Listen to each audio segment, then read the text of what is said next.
हम लोग शुरू करते हैं figure of speech. Figure of speech equally important है बीएफएल के लिए, इक्वली इम्पोर्टेंट है बीएलएलबी के लिए, इक्वली इम्पोर्टेंट है बीए के लिए। लास्ट ईयर यहाँ से 2 क्वेश्चन आए थे एंड वो तो 2 क्वेश्चन मैं दिखा देता हूँ आप लोगों को। 2 questions were from figure of speech last year, BA में पूछे थे। ठीक है, ये है फर्स्ट ये था ओनोमेटोपिया क्या होता है, मतलब इसमें से एक एग्जाम्पल आपको चूज करना था। एंड सेकंड वन इज ये कि जो अंडरलाइन एक्सप्रेसिव यहाँ पे डेफिनेट में भी जो लिख रहा है, ये किसका एक एग्जाम्पल है, सिमिली है, मेटाफोर है, ठीक है, या फिर ऑक्सीमोरोन है, क्या है इसमें से आपस में आपको बताना था। ये जामिया बीएलएलबी 2023 का था। तो काफ़ी ट्रेंडिंग टॉपिक रहता है, अक्सर एग्जाम में पूछा जाता है ये, और अब तो एएमयू का बना ही है ट्रेंड। ठीक है, पहले भी पूछते थे बट पहले कहीं ना कहीं एग्जाम्पल के थ्रू पूछा जाता था, जैसे कि स्पेलिंग एरर में पूछा है यहाँ पर। ठीक है, so the very first question is what is figure of speech. हमें ये बताना है फिगर ऑफ स्पीच होती क्या है। इसको शुरू करने से पहले हमें देखना है कि what is figure of speech. ठीक है, आप लोग जानते होंगे जब भी हम ग्रामर शुरू करते हैं तो ग्रामर में जो है हम पढ़ते हैं पार्ट ऑफ स्पीच। हम क्या पढ़ते हैं सर, ग्रामर में हम पढ़ते हैं part of speech, part of speech. अब ये सर पार्ट ऑफ स्पीच आपने अक्सर पढ़ा तो होगा, लेकिन मुझे लगता है कभी समझने की कोशिश नहीं की होगी कि ये पार्ट ऑफ स्पीच होता क्या है। अक्सर आपने पढ़ा होगा कि पार्ट ऑफ स्पीच कौन कौन सी होती हैं सर, होता है नाउन है, ठीक है, प्रोनाउन है, एडजेक्टिव है, एडवर्ब है, वर्ब है, और क्या है, कंजंक्शन है, ठीक है, इंटरजेक्शन है, ये सब की सब पार्ट ऑफ स्पीच में आती है। And what is part of speech. देखिए जनाब, पार्ट ऑफ स्पीच से ही हम यहीं से हम देखेंगे कि इसका मतलब होता क्या है। वैसे तो हम फिगर ऑफ स्पीच पढ़ने वाले हैं, बट इससे पहले हमने अक्सर देखा पार्ट ऑफ स्पीच। स्पीच का मतलब क्या है, यहाँ पर बोलना है। तो कुछ भी जो हम सेंटेंस बोलते हैं उस सेंटेंस में जो भी जितने भी वर्ड्स होते हैं उनकी पार्ट क्या होती है, उनका पार्ट क्या होता है, मतलब वो अपना क्या वैल्यू रखते हैं वहां पर, या फिर उनकी हकीकत क्या है। जैसे मैं कह रहा हूँ, मैं कहता हूँ कि अमा स्टूडेंट, ठीक है, अमा स्टूडेंट, अमा स्टूडेंट, ये चीज़ है। तो यहाँ पर क्या है sir, this is a sentence, एक सेंटेंस गिवन है, इसमें हमें बताना है हर एक वर्ड की पार्ट क्या है। मतलब आई है यहाँ पर, तो आई किस चीज़ को रेफर करता है, यहाँ पे एम किस चीज़ को रेफर कर रहा है, ए किस चीज़ को रेफर कर रहा है, स्टूडेंट किस चीज़ को रेफर कर रहा है। अगर आप इनको इंडिविजुअल देखेंगे तो सबके सब क्या है ये सर, सबके सब लेटर हैं और वर्ड हैं, अल्फ़ाबेट हैं। जैसे ए है, सो ए भी क्या होता है सर, एक अल्फ़ाबेट भी है और एक वर्ड भी है। हम देखें तो एम जो है, एम क्या है सर, एम भी एक वर्ड होता है। तो हम ये तो जानते हैं कि सब ये वर्ड हैं, लेकिन जब इन सारे वर्ड्स को जब एक सेंटेंस में आप बना देते हैं सीक्वेंस में, सेंटेंस क्या होता है सर, जिसमें का कोई मीनिंग निकल कर आए, जो एक सीक्वेंस हो जिसका कोई मीनिंग निकल कर आए, उसको हम सेंटेंस कहते हैं। तो इनमें फिर इसकी पार्ट क्या होता है, जैसे आई है तो आई का क्या पार्ट है, यहाँ पर आई क्या वैल्यू रखता है, अपनी आई किस चीज़ को रेफर करता है, यही चीज़ हम पार्ट ऑफ स्पीच में पढ़ते हैं। ठीक है, आई नाउन है, प्रोनाउन है, एडजेक्टिव है, एडवर्ब है, वर्ब है, कंजंक्शन है, ठीक है। क्या है इसकी पार्ट ऑफ स्पीच, वो हमें देखनी होती है। सिमिलरली जो एम है, एम क्या पार्ट रखता है अपना, एम क्या है, वर्ब है, हेल्पिंग वर्ब है, एडजेक्टिव है, एडवर्ब है, क्या चीज़ है। ऐसे ही ए क्या है सर, ए आर्टिकल है, नाउन है, प्रोनाउन है, क्या चीज़ है। सिमिलरली जो स्टूडेंट है, यहाँ पर स्टूडेंट क्या है, यहाँ नाउन है, प्रोनाउन है, एडजेक्टिव है, एडवर्ब है। तो इसका मतलब जो भी हम कुछ बोल रहे होते हैं, जैसे अभी मैं हिंदी में सब कुछ बोल रहा हूँ, जब आप इसको लिखेंगे तो इसका हर एक का पार्ट बनकर आएगा। मतलब इनके जो है ना, इसको आप पार्ट्स में डिवाइड कर सकते हैं, सबके पार्ट आएंगे। तो उसमें कुछ होगा नाउन, कुछ प्रोनाउन, कुछ एडजेक्टिव, कुछ एडवर्ब, है ना, वर्ब, ये सब के सब जो है हम बचपन में हम पढ़ते थे पार्ट ऑफ स्पीच होती है। लेकिन हमें पार्ट ऑफ स्पीच नहीं पढ़ना है, हमें पढ़ना है figure of speech. So the very first question is what is figure of speech. हर किसी का ये क्वेश्चन होता है, और आप लोगों ने भी हो सकता है डेफिनेशन जानते होंगे कि what is figure of speech. So हम यहाँ पे देखते हैं, the very first question is sir what is figure of speech. Figure of speech, sir ये फिगर ऑफ स्पीच होता क्या है, सुना तो है हमने। इंग्लिश में, in English we say figure of speech we use, English की जो डेफिनेशन है वो क्या हो जाएगी इसकी, we use figure of speech to make language effective, attractive and meaningful. ठीक है, बाकी आप ये भी कह सकते हैं a way of using words that is different from usual meaning to make language more interesting. हो सकता है अंग्रेजी में यहाँ पे जो डेफिनेशन मैंने बोली है समझ में नहीं आई हो, मैं दोबारा बता देता हूँ। There are two definitions. Sir क्या है, the very first is we use figure of speech to make language more effective. Language को हम क्या कर रहे होते हैं, जो हमारी भाषा है, ये जो लैंग्वेज है, इस लैंग्वेज को हम क्या बनाते हैं, लैंग्वेज को हम बनाते हैं इफेक्टिव। ठीक है, we use figure of speech to make language effective, attractive, effective के साथ साथ attractive, attractive and meaningful. There must be a meaning. उसको हम मीनिंगफुल बनाते हैं लैंग्वेज को फिगर ऑफ स्पीच को यूज करके। बाकी in second definition you can say a way of using words that is different from usual meaning to make language more interesting. ठीक है सर, क्या है हिंदी में बताइए। देखिए हिंदी में हम, कोई पर्सन है, देयर इज अ पर्सन, हम लोग अपने आप को खूबसूरत दिखाने के लिए हम क्या करते हैं सर, अपने आप को खूबसूरत दिखाने के लिए हम खुद को मोर अट्रैक्टिव बनाते हैं। ठीक है ना, हम लोग क्या कर रहे होते हैं, बताइए ज़रा, हम लोग खूबसूरत दिखने के लिए क्या करते हैं, हम ज़रा बताना मुझे, कौन कौन सी चीज़ें हैं हम जो यूज़ करते हैं ताकि हम अट्रैक्टिव दिखाई दें, ठीक है, और हम खूबसूरत दिखाई दें। तो सर बहुत सारी चीज़ें हम करते हैं। सिमिलरली जो लैंग्वेज होती है, लैंग्वेज को बोलने के दो तरीके होते हैं। एक तो ये है कि आपकी भाषा से दूसरे लोग आपके दीवाने हो जाएं, और दूसरा ये है, ये भाषा ही है जो दूसरों को आपका दुश्मन बना देती है। ठीक है, आपकी एक ज़बान है, अक्सर हम कहते हैं ना कि जो ज़बान होती है वो दूसरों को, जो दुश्मन है उनको दोस्त बनाने की पावर भी रखती है, सिमिलरली आपकी हड्डियां तोड़वाने की पावर भी रखती है। सिर्फ एक लैंग्वेज ही है, आपकी ज़बान ही है। तो इसीलिए लैंग्वेज को मोर पोलाइट बोलने के लिए, उसको इफेक्टिव बनाने के लिए, अट्रैक्टिव बनाने के लिए, मीनिंग देने के लिए, फीलिंग्स देने के लिए, उसमें हम फिगर ऑफ स्पीच का यूज़ करते हैं। समझ पा रहे हैं या नहीं, मेरी बात समझ में आ रही है, उसको वजन डालने के लिए उसमें। जैसे हम खुद को खूबसूरत दिखाने के लिए हम अपनी कटिंग कराते हैं, अपने नेल्स को साफ करते हैं, ये सारी चीज़ें जितना भी हो सकता है, ऐसे ही लैंग्वेज को हमें अट्रैक्टिव बनाने के लिए उसमें कुछ वर्ड्स का यूज़ करना पड़ता है, या कुछ टर्म्स होती हैं जिनको हम फिगर ऑफ स्पीच कहते हैं, ताकि हमारी लैंग्वेज क्या हो, पोलाइट हो, अट्रैक्टिव हो, उस इफेक्टिव हो, दूसरे पर उसका असर पड़े। ये सब चीज़ें हम यूज़ करते हैं। ठीक है, मेरी बात समझ में आ रही है या नहीं आप लोगों के? जी सर। ओके। अच्छा, यस। इसमें जैसे हम पार्ट ऑफ स्पीच पढ़ते हैं, ऐसे ही figure of speech almost 20 to 25 type की होती हैं। 20 to 25 अक्सर आप लोग भी यूज़ करते होंगे अपनी ज़िंदगी में, लेकिन कभी गौर नहीं किया होगा। 20 to 25 होती हैं, बट जो हमारे एग्जाम में है, हम अपने एग्जाम पॉइंट ऑफ व्यू से पढ़ेंगे तो ऑलमोस्ट 7 to 8 या फिर 9 to 10 हम पढ़ेंगे बस, इससे ज़्यादा हमें नहीं पढ़ना है। जैसे उसके कुछ एग्जाम्पल्स हैं, what is simile, what is metaphor, आप लोगों ने 10th में 9th में ये चीज़ें पढ़ी होंगी। व्हाट इज पर्सोनिफिकेशन, यूफेमिज्म क्या होता है, ऑक्सीमोरोन क्या होता है, ओनोमेटोपिया क्या होता है। ठीक है, तो हुआ ये एलिट्रेशन, आयरनी एंड ये हो जाएगा हाइपरबोली। ठीक है, और भी है क्या हाइपरबोली, हाँ बस इतना ही है। सो हमें ये पढ़नी है। ठीक है, कितनी हुई, सिमिली, मेटाफोर, टू, पर्सोनिफिकेशन। देखिए first one is simile, second one is metaphor, third one is personification, fourth one is euphemism, six one is oxymoron and seven one is onomatopoeia. तो चलिए वन बाय वन हम लोग शुरू करते हैं। मैं एक बार करा भी चुका हूँ, ये नहीं भी है तो कोई मसला नहीं है, दोबारा से हम शुरू करते हैं। What is simile. देखिए सिमिली और जो मेटाफोर है, इसमें बहुत ही सटल डिफरेंस होता है।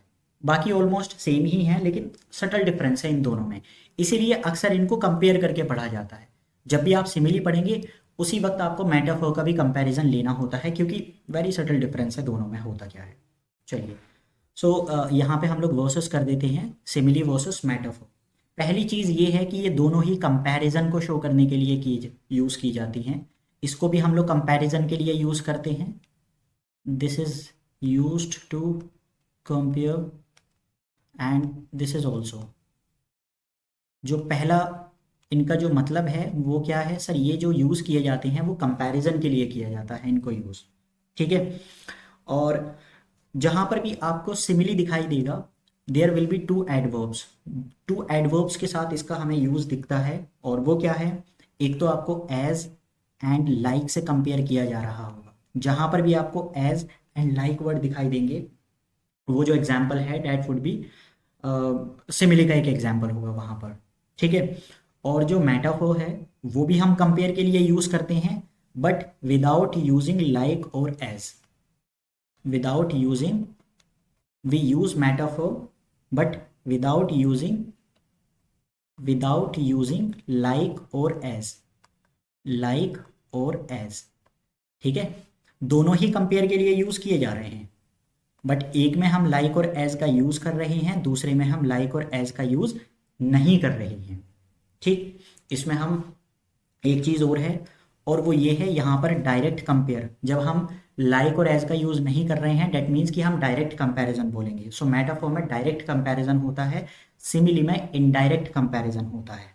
कैसे? हम ये कह सकते हैं, we can take an example.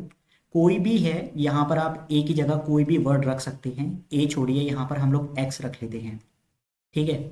X मतलब हमें नहीं पता, कुछ भी यहाँ पे कोई एग्जाम्पल कोई भी वर्ड हो सकता है। So X is like Y, X is like Y, और आप ये भी कह सकते हैं एक्स इज एज वाई। मुझे पता है समझ में नहीं आया होगा, भी हो सकता है, बट ये एक फॉर्म है। इस टाइप से जो है ना, वो आप इसकी डेरिवेशन का हो या जो भी इसका फॉर्मूला का हो, या इसको हम कैसे यूज़ करते हैं, जहाँ पर भी आपको सिमिली का एग्जाम्पल दिखाई देगा, वहाँ पर लाइक एंड एज के साथ में कंपेयर किया जा रहा। जो एक्स है, X is like Y, X जो है वो वाई की तरह है। Similarly X is as Y, X ऐसा है जैसे कि वाई। अच्छा, ऑन दी अदर हैंड अगर हम बात करें मेटाफोर की, सो मेटाफोर में हम एज और लाइक का यूज ना करके हम डायरेक्ट बोलते हैं। हम क्या कहते हैं? एक्स इज वाई, एक्स जो है वाई है, या फिर आप इसको ये भी कह सकते हैं X is equal to Y, ठीक है ना, क्योंकि यहाँ पे हम डायरेक्ट कंपैरिजन कर रहे हैं विदाउट यूजिंग एनी एज और लाइक एडवर्ब। एग्जाम्पल के थ्रू देखते हैं हम लोग, प्रैक्टिकल एग्जाम्पल लेते हैं। आप में से ही कोई स्टूडेंट है, अपना नेम बताइए, कोई भी स्टूडेंट है, लेकिन हम बात कर रहे थे यहाँ पर एग्जाम्पल की। So example we can take any example like Farhana is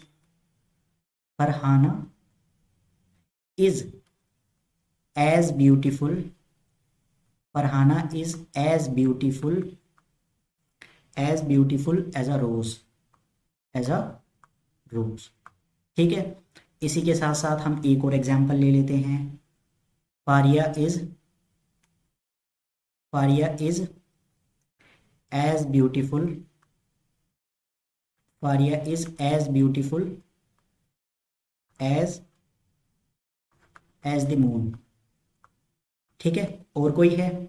और भी ले लेते हैं, चलिए एग्जाम्पल। आप में से ही बताइए कोई और नेम अपना। Ajmira is as beautiful as a flower, ठीक। So these were the example of simile. Simile में हमने सबसे पहले क्या देखा सर? सिमिली कंपैरिजन के लिए यूज़ किया जाता है, वहाँ पर हम एडवर्ब्स यूज़ करते हैं एज एंड लाइक। उसका एक एग्जाम्पल या फिर उसका जो लिखने का वे होता है वो एक्स इज लाइक वाई, जहाँ पर भी आपको लाइक और एज दिखाई देगा हमेशा वो एग्जाम्पल होगा सिमिली का, और कंपेयर कर रहे हैं। तो हम क्या बता रहे हैं यहाँ पर, क्या बताने की कोशिश की जा रही है? Farhana is as beautiful as a रोज।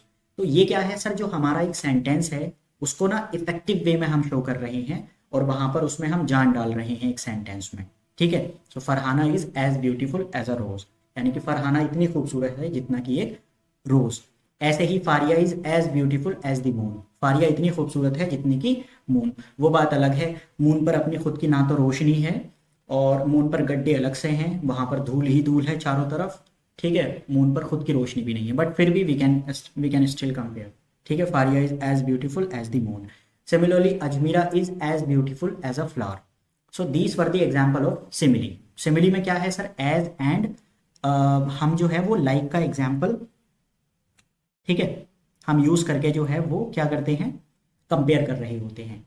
एक लड़के बुरा मान जाएंगे, लड़कों का भी एग्जाम्पल ले लेते हैं। चलिए, हमजा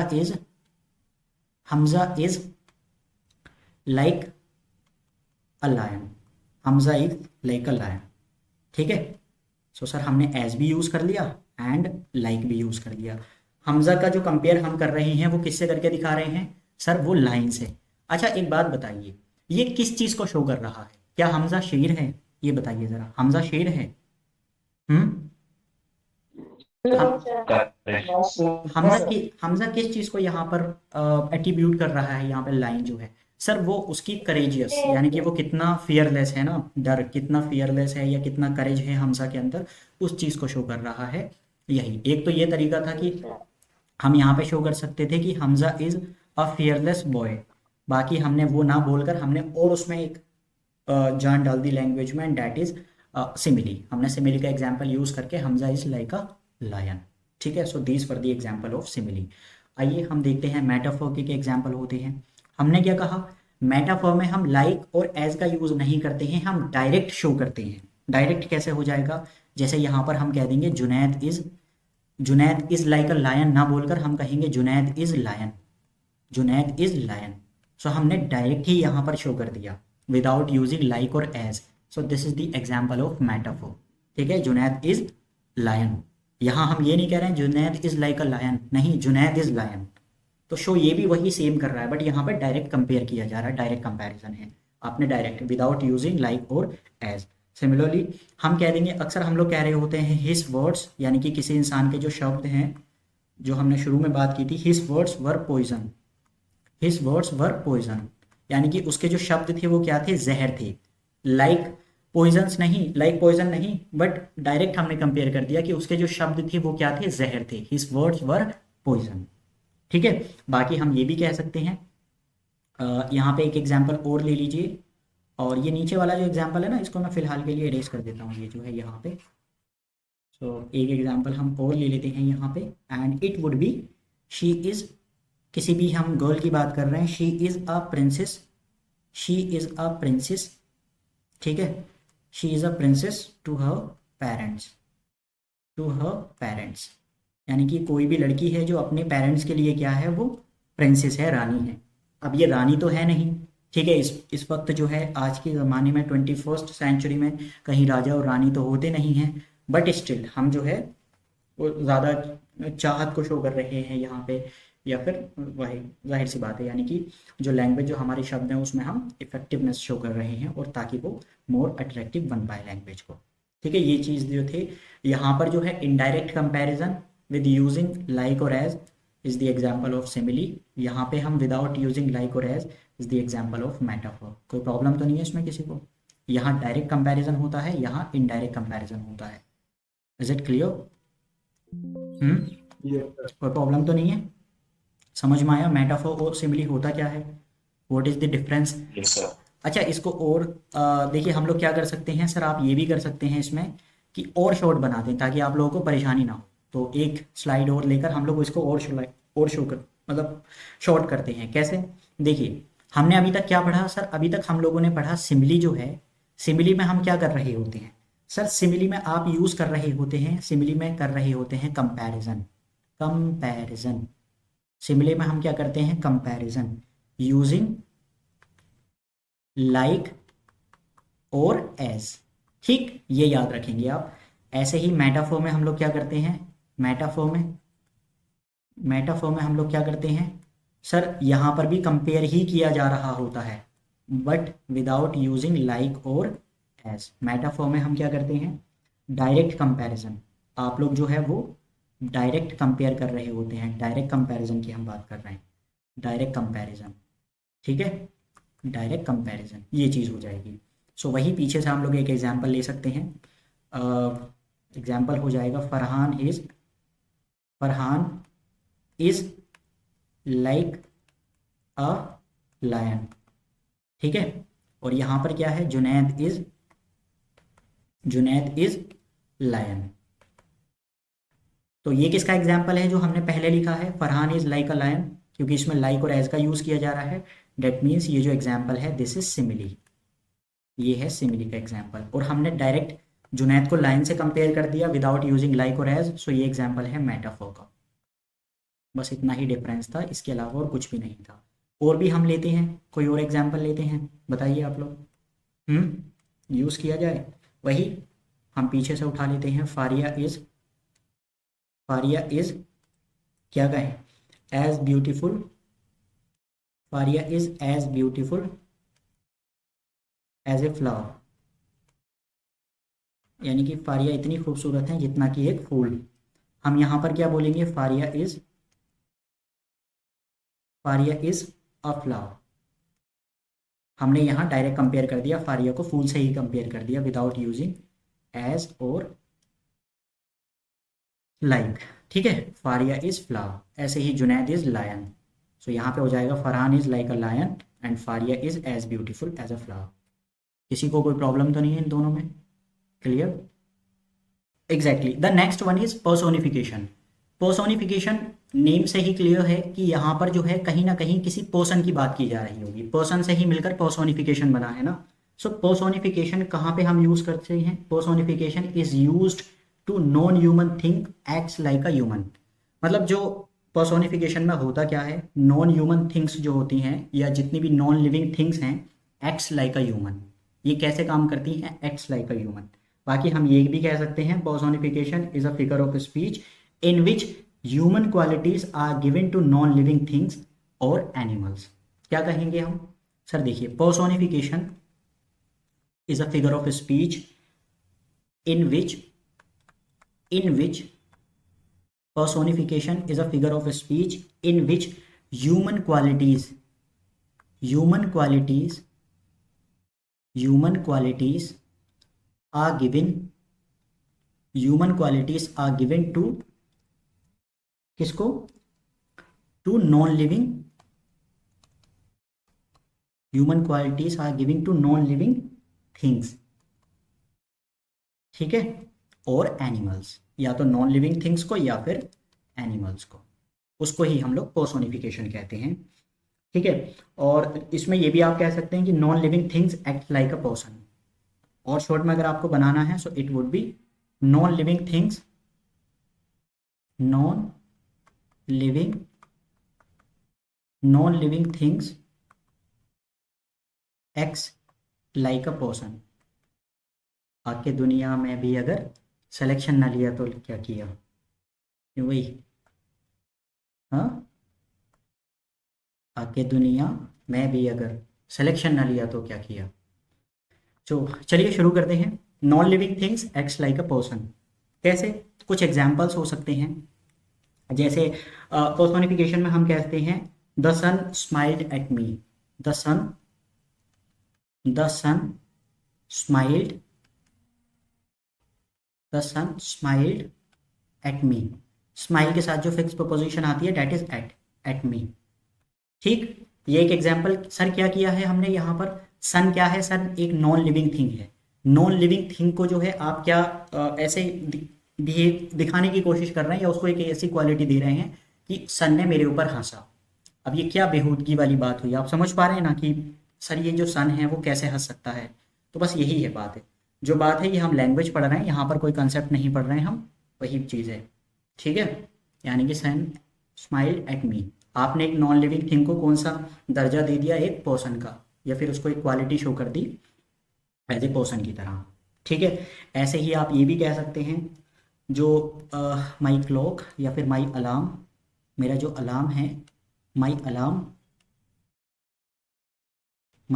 क्लॉक स्क्रीम्ड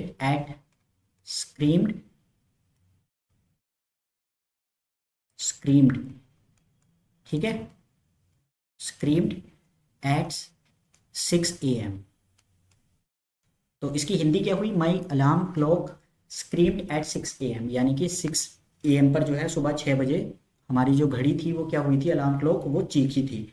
अब सर ये क्या बेहूदगी वाली बात है? एक नॉन लिविंग थिंग कैसे चीख सकती है, कैसे स्क्रीम कर सकती है? लेकिन यही इसकी जो है खासियत है कि हम इसको एज ए पर्सोनिफिकेशन यूज़ कर रहे हैं भाषा में वज़न डालने के लिए, ताकि इसको इफेक्टिव बना सकें और इसमें एक वज़न आ सके भाषा का, ठीक है। सो ये था पर्सोनिफिकेशन का कि नॉन लिविंग थिंग्स को आप एक्ट कराते हैं as a living thing. Smile, आप जानते हैं सूरज कभी हंस नहीं सकता, चांद कभी डांस नहीं कर सकता, लेकिन आप चांद को डांस करा देंगे यहाँ पर। हमारी घड़ी कभी चीखेगी नहीं, लेकिन आप उसको क्या कर देंगे यहाँ पर? एज ए एक्ट कराएंगे कि हमारी घड़ी सुबह चीखी थी, ठीक है। So the sun smiled at me, my alarm clock screamed at me at 6 AM। हाँ, ये भाषा है, ये कुछ भी करा सकते हैं यहाँ पे, ठीक है। तो हमने 3 चीज़ें पढ़ी हैं अभी तक। The first one is simile. Simile is used to compare 2 things या 2 पर्सन्स, लेकिन हम यहाँ पर एज और लाइक का यूज़ करते हैं। सिमिलरली मेटाफोर में हम directly, my friend is a dog, ठीक है, my friend is a monkey, my friend is like a monkey. Like हम उसको जो है लाइक और एज का यूज़ करके मतलब सिमिली का एग्जाम्पल हुआ, लेकिन आपने ये कह दिया my friend is a monkey, आपने डायरेक्ट ही मंकी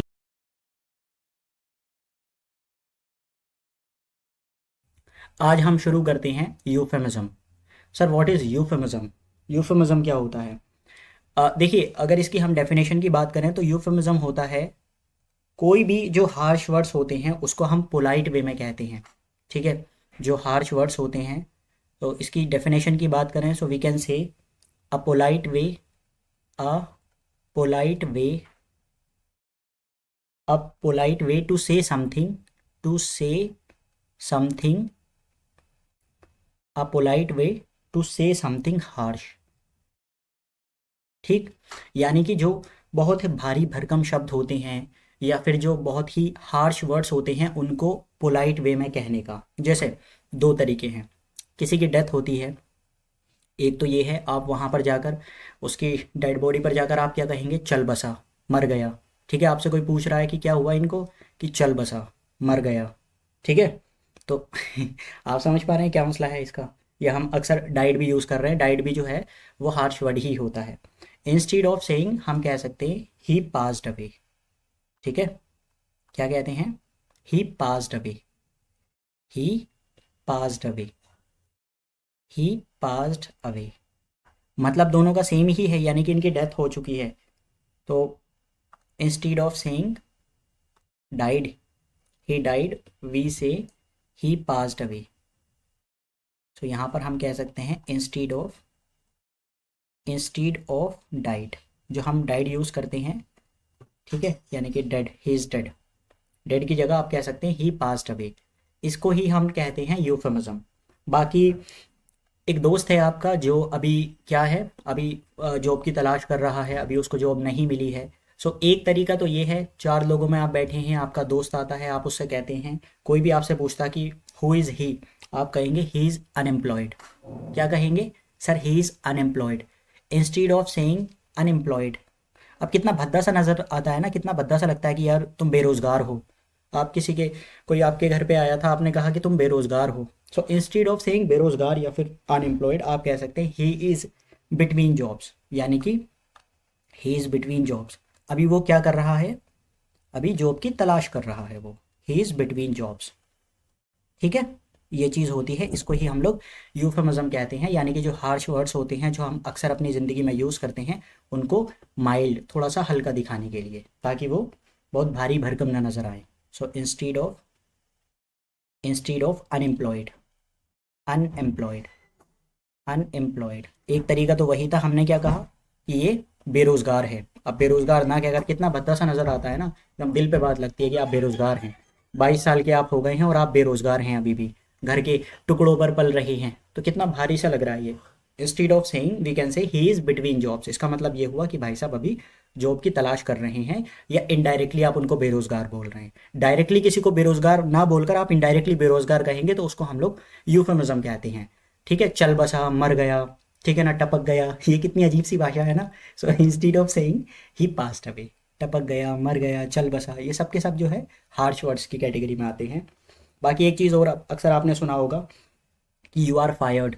आप किसी भी प्राइवेट कंपनी में, किसी लॉ फर्म में काम कर रहे हैं और वहाँ आपके बॉस आपसे क्या कहते हैं, यू आर फायर्ड, मतलब आपको निकाल दिया गया है। सो इंस्टीड ऑफ सेइंग आप ये कह सकते हैं, क्या कहेंगे, द कंपनी, या हमारी जो लॉ फर्म है या जो कंपनी है, द कंपनी लेट हिम गो, यानी कि उसको जाने दिया, कंपनी ने उसको जाने दिया।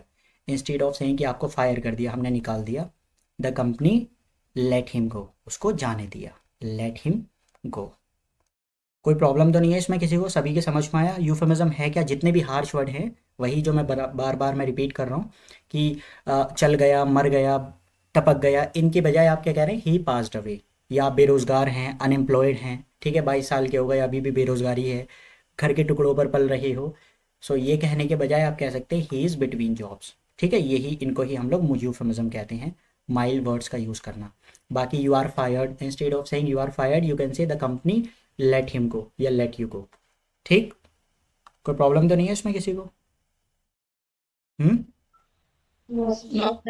इंस्टीड ऑफ फायर्ड, सच में किसी को कोई प्रॉब्लम नहीं है ना, सब ठीक है? तो ये जितने भी माइल्ड वर्ड्स होते हैं इनको जब हम यूज़ करते हैं इसको ही यूफेमिज्म कहा जाता है। ठीक है, आगे बढ़ते हैं, चलिए। So the next figure of speech is oxymoron. यहाँ से एमयू में क्वेश्चन भी आया था व्हाट इज ऑक्सीमोरॉन, होता क्या है सर, ऑक्सीमोरॉन क्या होता है? Oxymoron is a phrase where two opposite words are put together, ठीक है। Again we can say a phrase where two opposite words और contradictory words are put together, आप ये भी कह सकते हैं। सर ऑक्सीमोरॉन होता क्या है, देखिए यहाँ पर हम यूज़ कर सकते हैं, oxymoron is a phrase where two opposite words, opposite तो यानी कि उल्टे, दोनों ही एक दूसरे के सिनोनिम, एक दूसरे के एंटोनिम्स है। Two opposite words, two opposite और कॉन्ट्राडिक्टरी, जहाँ पर कॉन्ट्राडिक्शन शो कर रहा हो, contra contradictory contradictory words are put together, यानी कि एक साथ उन दोनों को रखा जाता है, उसको ही हम लोग कहते हैं ऑक्सीमोरॉन। यहाँ से एक क्वेश्चन भी था, जैसे क्या हुआ, it is seriously funny, it is seriously funny, seriously funny, ठीक है, इसको ही हम ऑक्सीमोरॉन कहते हैं। इट इज़ सीरियसली फनी, क्या मतलब हुआ इसका? सर यहाँ पर ये जो है सीरियसली क्या है, कहीं सीरियसनेस की हम बात कर रहे हैं, एंड दूसरी तरफ आप क्या कह रहे हैं, फनी की बात कर रहे हैं। तो सपोज कीजिए अगर ये हमारा सिनोनिम है, सो ये क्या हो जाएगा, इसका एंटोनिम हो जाएगा, अपोजिट है ना, एंड अगर आप इसको सिनोनिम मानते हैं तो ये एंटोनिम हो जाएगा। इनको ही हम लोग ऑक्सीमोरॉन कहते हैं, जहाँ पर टू अपोजिट वर्ड्स को जो है आप रखते हैं। इसका एक बहुत परफेक्ट एग्जाम्पल होता है, अक्सर हम लोग बोल रहे होते हैं द फूड इज़ वेरी, ये ना बोलकर आप ये कह सकते हैं the food is awfully good. हम क्या कहेंगे, एक बहुत प्यारा एग्जाम्पल है, देखिए, द फूड इज़, यानी कि जो खाना है, the food is awfully bad या awfully good, awfully, the food is awfully good, awfully good, ये चीज़ है। आप लोगों को याद है मैंने पढ़ाया था जब हम लोगों की वोकैब की क्लासेस हो रही थी, ऑफुल का मतलब क्या होता है, आप लोगों को याद है या नहीं, ऑफुल, हम्म, बताइए। Yes sir. क्या मतलब होता है ऑफुल का? ऑफुल हम यूज़ करते हैं एज एन बहुत एडजेक्टिव। खराब। हाँ एग्जैक्टली, ऑफुल का मतलब होता है very bad, something that is very bad. अब यहाँ पे हम क्या बात कर रहे हैं, देखिए यहाँ पर हम लोग बात कर रहे हैं the food is awfully good. आपसे कोई पूछ रहा है कि कैसा लगा आपको खाना, आप कह रहे हैं the food is awfully good. अब इसका मतलब बहुत बुरा नहीं है, देखिए यहाँ पर इसका मीनिंग निकल कर आता है वेरी बैड, यहाँ पर गुड है, एक तरफ ये सिनोनिम है, दूसरी तरफ इसका ही आपने अपोजिट कर दिया। यही तो हम बात कर रहे थे, a phrase where two opposite words और contradictory words are put together, एक दूसरे का, यहाँ पर आप बहुत बुरे की बात कर रहे हैं, उसी के बराबर में आपने अच्छे की बात कर ली यहाँ पर, तो यहाँ कॉन्ट्राडिक्शन शो हो रहा है या फिर उल्टा अपोजिट शो कर रहे हैं। अब इसका मतलब क्या है, इस सेंटेंस का मीनिंग क्या है, कोई मुझे बता सकता है? व्हाट डज इट मीन, इस सेंटेंस का मीनिंग क्या है यहाँ पे, the food is awfully good, what does it mean? Hmm, adverb of intensity होती है ऑफुली, क्या मतलब है, इसका मीनिंग क्या निकल कर आ रहा है यहाँ पर? हम्म, देखिए, इसका मतलब सर बहुत बुरा अच्छा नहीं है, अगर आप इसको इसके मीनिंग पर जाएंगे तो यहाँ पर क्या है, ऑफुली मतलब वेरी बैड, गुड हो जाएगा, यहाँ अपोजिट हो जाएगा इसका। इसका मतलब ये नहीं कि ये जो खाना है, अगर इसका लिटरल मीनिंग निकालेंगे आप तो क्या होगा, जो लिटरल जहाँ पर लिखा है the food is awfully good, मतलब ये खाना बहुत ही बुरा है, अच्छा है, इस टाइप का है। लेकिन जब आपने यहाँ ऑक्सीमोरॉन यूज़ कर लिया तो यहाँ पर ये एक्सट्रीम को शो कर रहा है। क्या मतलब हुआ यहाँ पे, sir it means the food is very good, और we can say the food is extremely किया जा रहा होता है।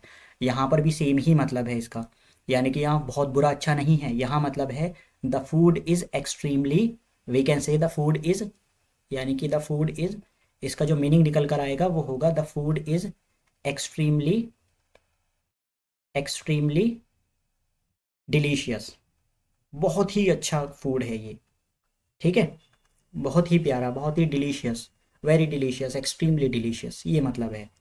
तो इसको ही हम कहते हैं ऑक्सीमोरॉन, जहाँ दो वर्ड्स को रखा जाता है। जैसे हम कहते हैं, अक्सर यूज़ करते हैं, एक और मैं लिखवा देता हूँ यहाँ पे, ओपन सीक्रेट, ठीक है, हम क्या करेंगे, हम लिखेंगे यहाँ पर ओपन सीक्रेट। ये भी एक किसका एग्जाम्पल है, देखिए this is also an example of oxymoron. यहाँ पर आप ओपन की बात कर रहे हैं, दूसरी तरफ आप सीक्रेट की बात कर रहे हैं। देखिए अगर कोई चीज़ भी सीक्रेट है तो वो हाइड है, वो हिडन है, वो मिस्टीरियस है, ठीक है ना, समझ पा रहे हैं, यहाँ पर आप सीक्रेट की, सीक्रेसी की बात कर रहे हैं, यहाँ पर ओपननेस की बात कर रहे हैं, दोनों अपोजिट हुए ना। एक दूसरे के कॉन्ट्राडिक्शन शो कर रहे हैं ना। यहाँ पर आप ओपननेस की बात कर रहे हैं, दूसरी तरफ आप हिडन, कोई चीज़ मिस्टीरियस है, सीक्रेट है, लेकिन इनका जो मीनिंग निकल कर आएगा वो क्या निकल कर आएगा, इन दोनों का ही मीनिंग क्या होता है। जहाँ भी अपोजिट वर्ड्स को रखा जाता है, क्या मतलब हुआ ओपन सीक्रेट, यानी कि एक ऐसा सीक्रेट जो सब जानते हैं, ठीक है ना। अ सीक्रेट, एक ऐसा secret, a secret that everyone knows, कोई भी हो सकता है, एक ऐसा सीक्रेट है जो सब जानते हैं, ठीक है ना। A secret date everyone knows. ऐसे ही बिटर स्वीट होता है, हम कहते हैं बिटर स्वीट, तो एक तरफ बिटर है, बिटर, बिटर किस चीज़ को शो करता है, कड़वाहट को। स्वीट किस चीज़ को शो करता है सर, स्वीटनेस को, मिठास को। हम कह रहे हैं बिटर स्वीट। अब दो अपोजिट वर्ड्स हैं, यहाँ पर स्वीट शो कर रहे हैं, यहाँ पर बिटर शो कर रहे हैं। ऑक्सीमोरोन का एक एग्जाम्पल है, लेकिन इसका आप फिगरेटिवली मीनिंग देखेंगे तो क्या चीज़ होती है, बिटर स्वीट क्या है, something that is both happy and sad, ठीक है। समवन या something that is both happy and sad, या समवन हम बोलेंगे यहाँ पर, समवन या something, something that is, something that is both happy and sad, ये चीज़ होती है ऑक्सीमोरोन, हैप्पी एंड सैड, ठीक है जनाब। इसी के बेसिस पर जो हमने ऑक्सीमोरोन किया है, आइए एक क्वेश्चन करते हैं, आप लोगों के बीए का ही क्वेश्चन है ये, एमयू में पूछा था, और वो हो जाएगा ये क्वेश्चन। चलिए please try to solve this question. यहाँ पर है I will give you a definite maybe. अब ज़रा इसको आप बताइए क्या आंसर होगा यहाँ पे। डी। D answer, oxymoron. कैसे, देखिए डेफिनिट है, कोई चीज़ भी डेफिनिट है तो सर वो तो फिक्स्ड है ना, डेफिनिट मतलब कोई चीज़ समथिंग दैट इज फिक्स्ड। और मे बी किस चीज़ की बात कर रहे हैं, परहैप्स की बात कर रहे हैं आप, शायद, है ना। एक तरफ तो आप फिक्स्ड है, कोई चीज़ डेफिनिट है, यानी कि दिस इज डेफिनिट, फिक्स्ड है, दूसरी तरफ आप बात कर रहे हैं मे बी, परहैप्स, तो दोनों ही अपोजिट हुए ना एक दूसरे के। मानते हो या नहीं आप लोग, एक्सप्रेशन जो ये शो कर रहा है दोनों ही एक दूसरे के अपोजिट हैं। यहाँ डेफिनेट की बात कर रहे हैं, यहाँ पर मे बी की, शायद की, यहाँ फिक्स्ड की बात कर रहे हैं। मैं कह रहा हूँ कि definitely tomorrow I take your class, तो ये फिक्स्ड हो गया। और एक तरफ मैं कह रहा हूँ maybe tomorrow I take your class, शायद मैं कर लूंगा, मुझे नहीं पता, आई एम नॉट श्योर। समझ पा रहे हैं या नहीं, हाँ जी। Yes sir. तो ये किसका एग्जाम्पल है sir, this is the example of oxymoron. Simile क्या होता है, कोई मुझे बता सकता है सिमिली क्या होता है। So the next one is onomatopoeia. What is onomatopoeia, कोई जानता है ओनोमेटोपिया क्या होता है। हम्म, एक तो हम इसकी डेफिनेशन कराते हैं ओनोमेटोपिया। व्हाट इज ओनोमेटोपिया, कोई भी वर्ड जो इमिटेट करता है नेचुरल साउंड को, ठीक है, किसी भी ऑब्जेक्ट की, किसी एक्शन की, या उसको डिस्क्राइब करता है। क्या मतलब हुआ, आइए देखिए ओनोमेटोपिया। व्हाट इज ओनोमेटोपिया, जितनी भी साउंड्स होती हैं, ठीक है, जितने भी एक्शन की साउंड्स होती हैं, जब हम उनको वर्ड में कन्वर्ट कर देते हैं उसको ही ओनोमेटोपिया कहा जाता है। क्या मतलब हुआ, अ वर्ड, कोई भी एक word, a word that imitates, imitates, कोई भी एक वर्ड जो इमिटेट करता है, मोकरी करता है, उसकी कॉपी करता है, the natural, the natural sound, ठीक है, द नेचुरल साउंड, जो हमारी साउंड जो अभी मैं जैसे बोल रहा हूँ, the natural sound of the object, किसी भी ऑब्जेक्ट की और एक्शन की, उसको ही हम लोग ओनोमेटोपिया कहते हैं, ठीक। और कैसे सर, अभी भी हमें समझ नहीं आया, कोई मसला नहीं है, देखिए एग्जाम्पल के थ्रू हम लोग समझते हैं। जो एग्जाम्पल हम कह सकते हैं, the clock, the clock tick tocked, है ना, tick tocked, the clock tick tocked all night, ठीक है, the clock tick tocked all night. So यहाँ पर जो टिक टॉक्ड है, व्हाट डज इट मीन, इसका क्या मतलब है यहाँ पर, इसको ही this is the example of onomatopoeia. यानी कि जो, देखिए घड़ी की जो साउंड है, जो उसकी सुई चल रही होती है, टिक टिक कर रही होती है ना, टिक टिक टिक, तो उसकी जो साउंड है, जो एक्शन है, वो उसको हमने कन्वर्ट कर दिया किस चीज़ में सर, उसको हमने वर्ड में कन्वर्ट कर दिया, उसको ही हम लोग कहते हैं ओनोमेटोपिया।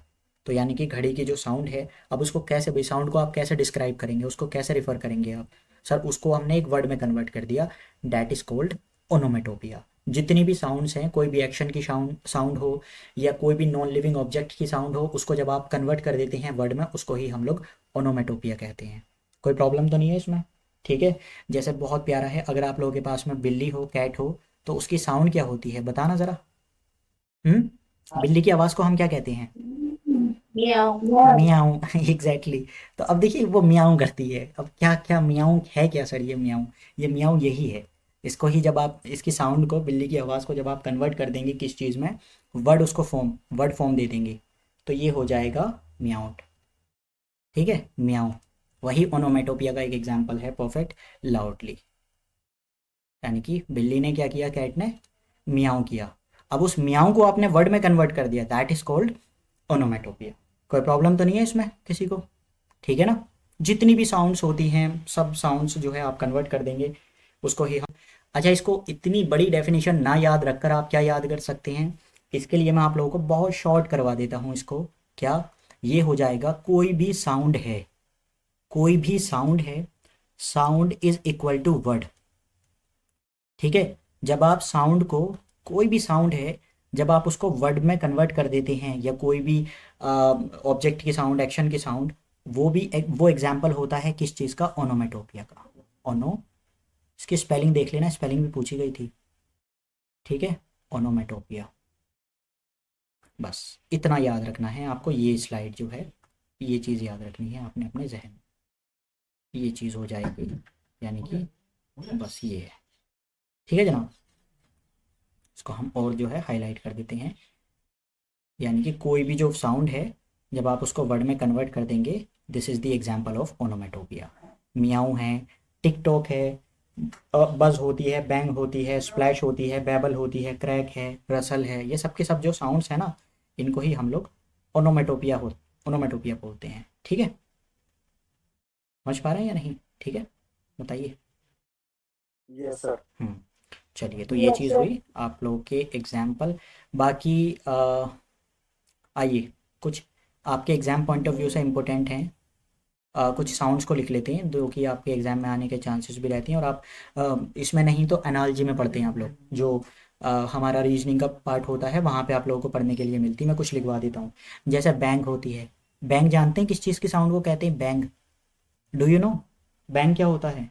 जो गन की साउंड होती है ना, उसको हम लोग बैंग कहते हैं, साउंड ऑफ अ गन। ठीक है, गन की जो साउंड है, उसको हम लोग क्या कहते हैं, बैंग कहते हैं। और क्या है सर, बज। बज जानते हैं, व्हाट इज बज? बी की जो साउंड होती है उसको हम लोग बज पढ़ते हैं। म्याऊं तो आप जानते ही हैं, म्याऊं किसकी है, कैट की sound, sound of a cat. Ticktock क्या होती है, ये जो है ticktock, sound of a clock. Splash क्या होता है, what is splash? Sir splash होती है साउंड ऑफ वाटर, पानी की जो आवाज़ है उसको हम लोग स्प्लैश पढ़ते हैं। ठीक है। बैबल क्या होती है, व्हाट इज बैबल? जिसको आप लोग बड़बड़ाना बोलते हैं ना, जो बड़बड़ा रहा होता है, आपके वर्ड्स मर्मरिंग कर रहे हैं लेकिन आप लोगों के वर्ड समझ में नहीं आ रहे हैं, उसको हम लोग बैबल कहते हैं। क्रैक क्या होता है, व्हाट इज क्रैक? क्रैक क्या होती है, कोई भी चीज़ चटकती है तो उसको हम लोग क्रैक बोलते हैं ना, द क्रैक की, यानी कि कोई भी चीज़ जो चटकती है। ऐसे ही होती है रसल। रसल क्या है, कोई भी जो हवा पत्तों को सरसरा रही होती है, रसल बोलते हैं। कैनो, बस यही चीज़ है। तो इनको लिख लेते हैं हम लोग। बस बोला मैंने, क्या बोला था, sound of a bee, sound of a bee, ये लिख लेना आप। पीछे वाली चीज़ें जो है ना, ये चीज़ें। म्याऊं तो आप जानते हैं, sound of a cat. Ticktock क्या होती है, साउंड ऑफ अ क्लॉक। ठीक है। स्प्लैश मैंने क्या बोला था, साउंड ऑफ वाटर। बैबल क्या है, व्हाट इज बैबल? बड़बड़ाना, बड़बड़ाना। ठीक। एंड क्रैक क्या है, व्हाट इज क्रैक? चटकना। ये सब की सब साउंड्स हैं, और इन साउंड्स को जब हमने वर्ड की फॉर्म दे दी, उसको ही ये एग्जाम्पल बनता ओनोमेटोपिया का। ठीक। Synecdoche, what is synecdoche? Synecdoche is a part of something that is used to represent the whole, और the whole is used to represent a part. फिर मैं रिपीट करता हूँ डेफिनेशन को। Synecdoche is a part of something that is used to represent the whole, और the whole is used to represent a part. अभी भी समझ में नहीं आया होगा, कोई मसला नहीं है, हम लिख देते हैं इसको, देखिए फिर आपको इजीली एक्सप्लेन करेंगे ताकि आपके जहन में रहिए definition. What is synecdoche? Synecdoche is a part of something, a part of something, a part of something. ठीक है, a part of something is used, that is भी कर सकते हैं, बाकी यूज्ड भी डायरेक्ट आप लिख सकते हैं, कोई प्रॉब्लम नहीं। Is used to represent, to represent the whole, ठीक है ना, एक कोई भी एक पार्ट है जो होल को रिप्रेजेंट करता है। ऑन दी अदर हैंड हम ये भी कह सकते हैं द होल इज यूज्ड, पूरी की पूरी चीज जो है the whole is used to represent to represent a part. दोनों ही पॉसिबिलिटी हैं इसमें। मतलब क्या हुआ, देखिए सर सिनेक्डेकी क्या होता है, कौन सी फिगर ऑफ स्पीच है, कौन सा अलंकार है, ये कोई भी एक part, a part of something that is used to represent the whole. On the other hand क्या है सर, एक छोटा सा पार्ट, यहाँ पे हम लिखते हैं इसमें, यहाँ पे हो जाएगा, एक तरफ तो हम छोटे से पार्ट को पूरे होल से रिप्रेजेंट कर रहे हैं, दूसरी तरफ हम पूरे होल को एक छोटे से पार्ट से रिप्रेजेंट कर रहे हैं। दोनों ही चीज़ें जब आती हैं उसको ही हम लोग सिनेक्डेकी बोलते हैं। कैसे, जैसे हम अक्सर कह रहे होते हैं ना, England won the match, England won the match. देखिए जो लोग क्रिकेट के फैन हैं वो लोग समझ सकते हैं हम क्या कह रहे होते हैं। एग्जाम्पल में हम कहते हैं England England England won the match, won the match. अब ये क्या हुआ, वॉन द मैच। इसको छोड़िए, हम ये भी कह सकते हैं India India won the match, ठीक है, इंडिया वॉन द मैच। तो क्या मतलब है इसका, this is the example of synecdoche. What does it mean sir, देखिए इंग्लैंड क्या है, इंग्लैंड पूरा एक होल है ना, पूरी एक कंट्री की बात कर रहे हैं, पूरे ही एक होल की बात कर रहे हैं, मानते या नहीं आप लोग। इंग्लैंड क्या है, पूरा होल है, एक कंट्री है। लेकिन ये रिप्रेजेंट किस चीज़ को कर रहा है, यहाँ पर ये जो रिप्रेजेंट कर रहा है, किस चीज़ को रिप्रेजेंट कर रहा है, रिप्रेजेंट द फुटबॉल टीम। फिलहाल के लिए ये फुटबॉल टीम को रिप्रेजेंट कर रहा है, फुटबॉल टीम को रिप्रेजेंट कर रहा है, जो कि क्या है सर, एक पार्ट है, छोटा सा एक पार्ट है, football team is a part. उसको हम पूरे इंग्लैंड से हमने रिप्रेजेंट कर दिया। यही चीज़ हमने डेफिनेशन में लिखी थी। क्या लिखी थी हमने डेफिनेशन में, कि sir a part of something, किसी का भी एक छोटा सा पार्ट जो पूरे ही होल को रिप्रेजेंट करता है। दूसरी तरफ ये था कि जो पूरा एक होल है, बड़ा पार्ट, एक छोटे से, दूसरी तरफ क्या है सर, जो एक छोटा सा पार्ट है वो एक, मतलब पूरा होल जो है वो एक छोटे से पार्ट को रिप्रेजेंट करता है। तो यहाँ पर इंग्लैंड वॉन द मैच, ये इंग्लैंड क्या है सर, पूरा एक होल, पूरी एक कंट्री की बात कर रहे हैं हम, लेकिन ये रिप्रेजेंट किस चीज़ को कर रहा है, फुटबॉल टीम को रिप्रेजेंट कर रहा है, जो कि एक पार्ट है उस कंट्री का। ऐसे ही इंडिया है, हमने कहा India won the match. India क्या है सर, इंडिया इज होल, पूरी ही एक कंट्री है ना, कितनी 32 लाख स्क्वायर का हमारा आई थिंक एरिया है। और ये किस चीज़ को रिप्रेजेंट कर रहा है इंडिया, ज़रा बताना मुझे। इंडिया रिप्रेजेंट दी, बताना। हम्म,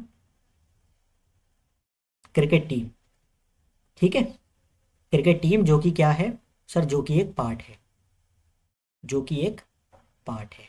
ये चीज़ थी, इसको ही हम लोग सिनेक्डेकी बोलते हैं। This is called synecdoche. तो ये बताइए प्योर भाषा में ये समझ में आया या नहीं, सिनेक्डेकी क्या है, ये कौन सा अलंकार है। बहुत बड़े पार्ट को छोटे से पार्ट में आपने डिफाइन डिफाइन कर दिया, या बहुत छोटा सा पार्ट किसी बड़े पार्ट को डिफाइन करे, दोनों ही पॉसिबिलिटी है यहाँ पे, ठीक है। आगे बढ़ते हैं। The next one is alliteration. What is alliteration, alliteration होता है repetition of some starting sound, repetition of some starting sound is called alliteration. बहुत छोटा सा है, इसको समझाने की ज़्यादा ज़रूरत नहीं है, हम यहाँ लिख सकते हैं रिपीटेशन, ठीक है ना।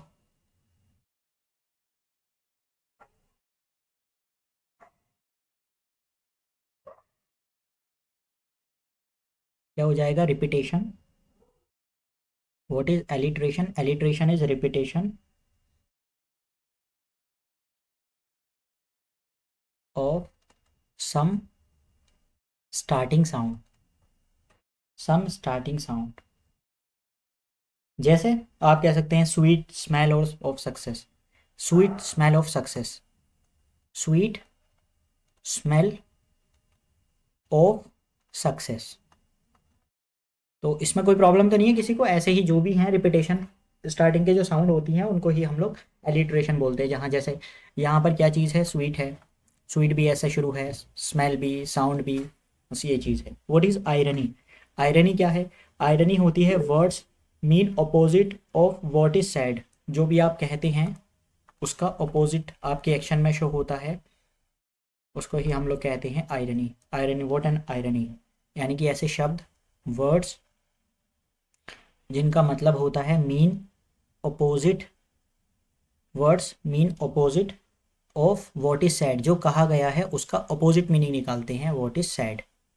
ठीक है, अक्सर आपने यूट्यूबर्स, बहुत सारे यूट्यूबर्स देखा होगा, वो अक्सर आयरनी में बोल रहे होते हैं, कह कुछ रहे होते हैं, कहीं ना कहीं गवर्नमेंट को क्रिटिसाइज कर रहे हैं, लेकिन उनके जो शब्द होंगे आपको शो होंगे ऐसे कि अरे यार क्या बात है, कितना बढ़िया, तो वो आयरनी ही होती है। ठीक है, जैसे बहुत ज़्यादा वेदर ख़राब है, बहुत तबाही, चारों तरफ स्टॉर्म आया हुआ है, लेकिन आप क्या कह रहे हैं बाहर देखकर, wow what a pleasant, what a pleasant weather, wow what a pleasant weather. अब यहाँ पे क्या है, ये आयरनी होगी, बाहर क्या है, जबकि एक्चुअल में है क्या, एक्चुअल में क्या है, ड्यूरिंग अ स्टॉर्म, किसी भी, जब चारों तरफ तूफान चल रहा है, बट आप क्या कह रहे हैं, wow what a pleasant weather. इसको ही एग्जाम्पल बोलते हैं आयरनी का। ठीक है, आप कह कुछ रहे हैं लेकिन हो कुछ रहा है वहाँ पर। Next word is hyperbole, what does it mean, exaggerate कर रहे हैं, बढ़ा चढ़ा कर किसी बात को जब आप कहते हैं उसको हम लोग कहते हैं हाइपरबोली। एग्जैजरेशन, क्या मतलब होता है, एग्जैजरेशन, एग्जैजरेशन, एग्जैजरेशन। ठीक है, एग्जैजरेट का मतलब होता है, इसका भी हिंदी मीनिंग लिख लेना, प्योर हिंदी मीनिंग। एग्जैजरेट का मतलब होता है बढ़ा चढ़ा कर कहना किसी चीज़ को, एग्जैजरेशन फॉर एम्फेसिस, ताकि उस पर आप लोग क्या कर सकें, एम्फेसाइज कर सकें उस चीज़ को, उसको हम लोग कहते हैं hyperbole, emphasis, exaggeration for emphasis. जैसे I have told you 1,000 times, I have told you, I have told you, I have told you 1,000 times. अब देखिए, अक्सर जैसे मैं भी आप लोगों से कहता हूँ कि 1,000 बार मैं बता चुका हूँ। अब अक्सर आपने सुना होगा ना, मैं, मेरे जो शब्द होते हैं कि 1,000 बार मैं कह चुका हूँ, इसका मतलब ये तो नहीं है कि मैंने 1,000 बार वाकई में मैंने काउंट किया है कितनी बार मैंने आप लोगों से कहा है। हो सकता है मैंने 3 या 4 टाइम्स रिपीट किया हो उस चीज़ को, बट मैंने फिर भी क्या कहा, 1,000 टाइम मैं तुम लोगों को बता चुका हूँ, 1,000 टाइम मैं समझा चुका हूँ। तो ये 1,000 जो है वो किस चीज़ को शो कर रहा है, सर ये आपकी फ्रीक्वेंसी को शो कर रहा है, या इम्फेसाइज डाल रहा है, एग्जैजरेट कर रहा है, बढ़ा चढ़ा कर कह रहा है कि भाई 1,000 बार कह चुका हूँ मैं, ताकि इम्फेसिस, उस बात पर फोकस आ चुके, उसको ही हम लोग कहते हैं हाइपरबोली। आप लोग भी कहते होंगे 1,000 बार तो मैं समझा चुका हूँ मैं, तो 1,000 बार जो है वो क्या है, हाइपरबोली का ही एग्जाम। हम लोग जितने भी वर्ड्स थे, जितने भी चीज़ें थी यहाँ पे, हम लोग फिगर ऑफ स्पीच कर चुके हैं। एक बार रिवीजन कर देते हैं उसको, क्या क्या हमने किया है अभी तक। फर्स्ट इज सिमिली, सिमिली किस चीज़ के लिए यूज़ करते हैं, कंपैरिजन के लिए, मेटाफोर भी कंपैरिजन के लिए, दोनों को एक साथ लिखेंगे। मेटाफोर में हम लोग कंपेयर, लाइक और एज का यूज़ नहीं करते हैं, जबकि सिमिली में हम लोग करते हैं यूज़, दोनों कंपैरिजन के लिए ही होता है। ठीक, उसके बाद हमने पर्सोनिफिकेशन, पर्सन से रिलेट है, कोई भी नॉन लिविंग थिंग की क्वालिटी आप पर्सन को, सॉरी पर्सन की क्वालिटी आप नॉन लिविंग थिंग को दे देते हैं, उसको ही हम लोग पर्सोनिफिकेशन कहते हैं। यूफेमिज्म, जो हार्श वर्ड्स जितने भी होते हैं उसको माइल्ड में कन्वर्ट करेंगे, ये होता है हार्श यूफेमिज्म। ठीक, उसके बाद ऑक्सीमोरोन, कोई भी दो अपोजिट या फिर कॉन्ट्राडिक्टरी वर्ड्स को आप एक साथ रखते हैं वो कहे जाते हैं ऑक्सीमोरोन। ठीक, जैसे open secret, bitter sweet. Onomatopoeia क्या है, जितनी भी साउंड्स होती हैं नॉन लिविंग थिंग्स की या ऑब्जेक्ट्स की, एक्शंस की, उनको आप कन्वर्ट कर दिया वर्ड में, उसको एक नाम दे दिया आपने, उसको हम लोग कहते हैं ओनोमेटोपिया। जैसे म्याऊं बस वगैरह, टिकटॉक है, ये सब चीज़ें हैं। ठीक है, और उसके बाद था सिनेक्टिकी, क्या था हमारे पास, कोई भी एक होल पार्ट को आप रिप्रेजेंट कर रहे हैं स्मॉल पार्ट से। ठीक है, जैसे इंग्लैंड किस चीज़ को रिप्रेजेंट कर रहा है यहाँ पर, फुटबॉल टीम को, इंडिया किस चीज़ को रिप्रेजेंट कर रहा है, क्रिकेट टीम को। तो ये चीज़ थी हमारे पास में synecdoche. Alliteration, repetition of some starting sounds, जैसे स्वीट, स्मेल ऑफ सक्सेस, तो स्टार्टिंग के सेम वर्ड्स आपको दिखाई देंगे, अल्फ़ाबेट जो है सेम है। आयरनी, जो आप कहते हैं उसका अपोजिट मीनिंग होता है, उसको हम लोग कहते हैं आयरनी। हाइपरबोली कहा जाता है, एग्जैजरेट, एग्जैजरेट करते हैं, एग्जैजरेट का भी मतलब होता है बढ़ा चढ़ा कर कहना, कोई भी चीज़ पर जोर देने के लिए, एम्फेसिस करने के लिए आप उसको एग्जैजरेट करते हैं, वो एग्जाम्पल होता है हाइपरबोली का। जैसे I have told you 1,000 times, 1,000 बार मैंने नहीं कहा है आपसे, लेकिन मैं एम्फेसाइज कर रहा हूँ अपनी बात पर कि भाई मैं कई बार रिपीट कर चुका हूँ, लेकिन फिर भी आपने नहीं समझा, तब हम यूज़ करते हैं। So this is the example of hyperbole. अब आते हैं हम लोग अपने क्वेश्चंस पर, जो हमारे एग्जाम में क्वेश्चंस आए थे, और कुछ एक्स्ट्रा क्वेश्चंस हैं यहाँ पे। हमसे पूछा है which of the following is not an example of onomatopoeia, ये बताना है आपको कौन सा इसमें से ऐसा एग्जाम्पल है जो ओनोमेटोपिया का नहीं है। चलिए बताइए। ओनोमेटोपिया हमने क्या कहा था सर, ओनोमेटोपिया का मतलब होता है जितनी भी साउंड्स होती हैं, ठीक है, जितनी भी साउंड्स होती हैं उनको आप किस चीज़ में कन्वर्ट कर देंगे, जब आप उसको वर्ड्स में रिप्रेजेंट कर देंगे, जब वर्ड्स में डिस्क्राइब कर देंगे, वही ओनोमेटोपिया का एग्जाम्पल है। जो बैबल है, बैबल किस चीज़ की साउंड होती है सर? जो बड़बड़ाना हम लोग हिंदी में कहते हैं ना, that is called babble. Crack किस चीज़ की साउंड है? कोई भी चीज़ चटक रही होती है, हिंदी वालों के लिए मैं बता रहा हूँ, चटकना इज अ क्रैक। रसल क्या होती है? What is Russell? जो लीव्स की साउंड होती है, पत्तियाँ जो होती है ना, पत्ते जो हिल रहे होते हैं, उसकी साउंड को हम लोग रसल कहते हैं। सो लीव्स, ये हो जाएगा लीव्स की साउंड है, ठीक है। एंड ये क्रैक हमने क्या कहा, यहाँ पे लिख लेना, चटकना कोई चीज़, हिंदी वालों के लिए और आसानी हो गई, बैबल बड़बड़ाना। एंड कैनो क्या है? Canoe is a boat, small boat. Small boat की साउंड नहीं है बट स्मॉल बोट ही है कैनो। कैनो स्मॉल बोट को ही कहा जाता है। सो कैनो क्या होती है? बोट। कोई भी जो छोटी बोट होती है, स्मॉल बोट, उसको हम लोग कैनो बोलते हैं। तो यहाँ पे हम साउंड की बात कर रहे थे 3 जगह पर। ये साउंड है, ये भी साउंड है, ये भी साउंड है, और ये नहीं है, ये एक क्या है? ये एक थिंग है, यानी कि एक बोट है ये, ठीक है। कैनो जो है वो स्मॉल बोट को कहा जाता है, इसीलिए ये एग्जाम्पल नहीं था। बाकी जितने भी थे वो सब के सब ओनोमेटोपिया के एग्जाम्पल थे। हमसे यही क्वेश्चन में पूछा था, which one of the following is not an example of onomatopoeia. अब ओनोमेटोपिया होता क्या है सर? जितनी भी साउंड्स होती हैं उनको वर्ड्स में कन्वर्ट करते हैं। ये भी साउंड है, किस चीज़ की? फिर मैं रिपीट कर रहा हूँ सर, किस चीज़ की है? बड़बड़ाना, चटकना, रसल, लीव्स की जो साउंड होती है। कैनो एक बोट को बोलते हैं, स्मॉल। तो यही हमारा आंसर था। समझ में आया सभी के? Is it clear? Understood? Yes, sir. चलिए आगे बढ़ते हैं हम। So the next question is, यहाँ पे है ये, आई will give you a definite may be the underlined expression an example of. किस चीज़ का एग्जाम्पल है यहाँ पर? Definite may be. अगर आपको इसका मीनिंग भी नहीं पता है डेफिनेट मे बी का, कोई मसला नहीं है। आपको सॉल्व कैसे करना था ये?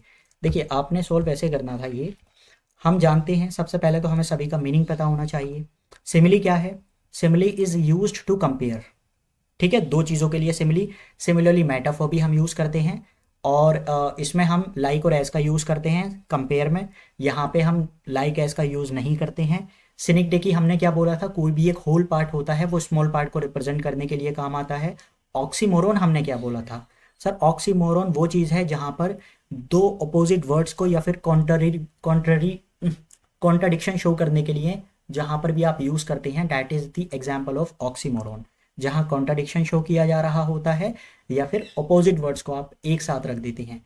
जैसे डेफिनेट कोई भी चीज़ क्या है सर? डेफिनेट मतलब श्योरिटी है यहाँ पर। मे बी, परहैप्स है यहाँ, ठीक है, शायद।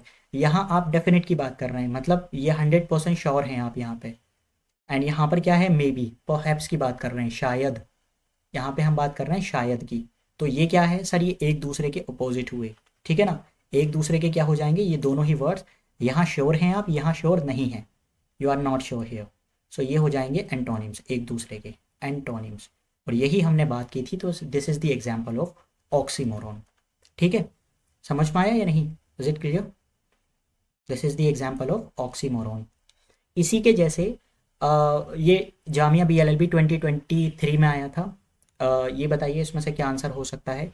यहाँ पर स्पेलिंग एरर पूछी थी हमसे, ओनोमेटोपिया की कौन सी करेक्ट स्पेलिंग है, ये पूछी है हमसे।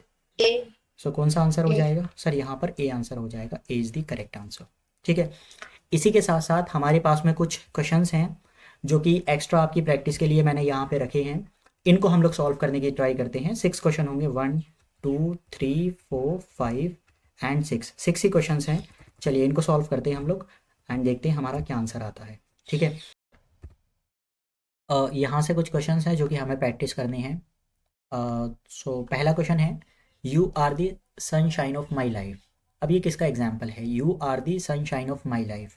देखिए हम क्या कर क्या रहे हैं यहाँ पे सर? आप ये कर रहे हैं, जो सनशाइन ऑफ माई लाइफ है, आप उसको कहीं ना कहीं कंपेयर कर रहे हैं किससे? यू से, कि तुम जो हो वो क्या हो? सनशाइन हो मेरी ज़िंदगी में।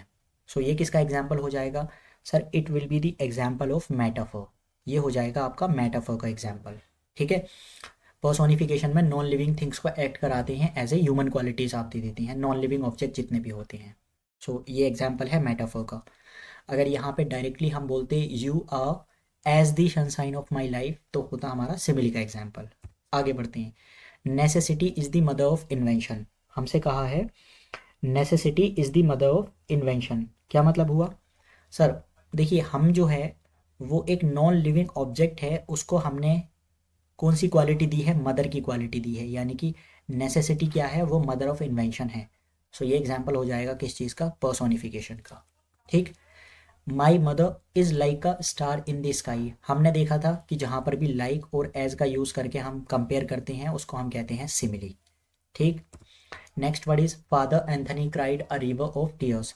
सो अ रिवर ऑफ टीयर्स किस चीज़ को शो कर रहा है, एग्जैजरेट कर रहा है हमारी जो डेफिनेशन है उसको बढ़ा चढ़ा कर कि फादर एंथनी इतना रोए थे कि नदियाँ की नदियाँ भर गई, समुद्र के समुद्र बहा दिए रोते रोते, हाइपरबोली का एग्जाम्पल हो जाएगा। Next is camel is consider as the ship of the desert. तो शिप ऑफ द डेजर्ट किसको कंसीडर किया जाता है, कैमल को किया जाता है। सो कैमल का आप डायरेक्टली कंपेयर कर रहे हैं किसके साथ में, शिप ऑफ द डेजर्ट के साथ में। सो ये हो जाएगा हमारे पास मेटाफर। ठीक। And she is the apple of my eye, क्या मतलब हुआ सर, डायरेक्टली यानी कि वो क्या है, एप्पल ऑफ माई आई है। तो ये भी एग्जाम्पल हो जाएगा आपका कहीं ना कहीं मेटाफर का।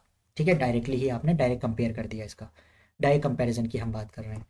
सो यही कुछ क्वेश्चंस थे और इसी के साथ साथ हमारा जो टॉपिक है वो कंप्लीट हो चुका है। इसके अलावा आपने कुछ नहीं करना है, ये कर लीजिए। This is more than sufficient for your exam point of view. Thank you so much.